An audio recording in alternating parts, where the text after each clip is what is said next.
Madam, இந்த நேரத்தில் உண்மையிலே இன்றைக்கு நடந்து முடிஞ்சிருக்கு. இத்தனை பேர் தேர்ந்தெடுக்கப்பட்டிருக்கிறாங்க.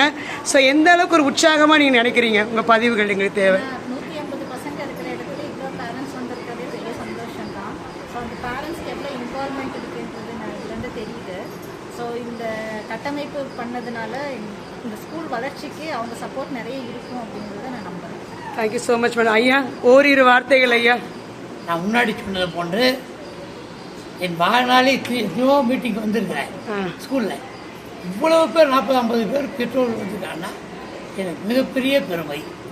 இந்த பெற்றோர்கள் துணையோடு இந்த பள்ளி இன்னும் மென்மையோடும் வளர அவர்களும் ஒத்துழைக்கிறோம். ஆசிரியர் பெருமக்களும் நாமும் சேர்ந்து அனைவரும் ஒன்றாக கைகோர்த்து ஒத்துழைத்து இந்த பள்ளியை உயர்நிலை கொண்டு வருவோம். நன்றிங்க ஐயா. நம்முடைய தலைமை ஆசிரியர் இந்த அளவுக்கு பெற்றோர்கள் வந்திருக்கிறாங்கன்னா உண்மையிலே எந்த அளவுக்கு உங்கள் மனநிலை இப்போ இருக்குது? இவ்வளோ ஆதரவு கொடுத்துருக்காங்க பேரண்ட்ஸ் அப்படிங்கும்போது. பேரண்ட்ஸ் எப்பவுமே நமக்கு முழு ஆதரவு கொடுக்குறவங்க தான். ரெண்டாவது இந்த முறை சொன்ன உடனே நிறைய பேரே வந்திருக்காங்க. அது இன்னும் பெருத்த சந்தோஷமாக இருக்குது. இப்போ என்ன தெரியுதுன்னா அந்த விஷயத்துல பேரண்ட்ஸோட சப்போர்ட் நமக்கு நிறைய இருக்குன்றது நல்லா தெரியுது. Thank you so much. உண்மையிலே இந்த நேரத்தில் பெற்றோர்கள் யாராவது இருவர் இந்த பதிவோடு உங்கள் பதிவுகளையும் பதிவு செய்யுமாறு அன்போடு கேட்டுக்கொள்கிறேன்.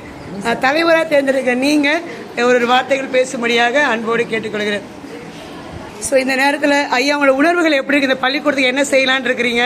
உண்மையை துணைத் தலைவர் தேர்ந்தெடுக்கப்பட்டிருக்கீங்க நீங்கள், ஓரிரு வார்த்தைகள். இந்த நேரத்தில் எனக்கு ரொம்ப சந்தோஷமாக இருக்குது.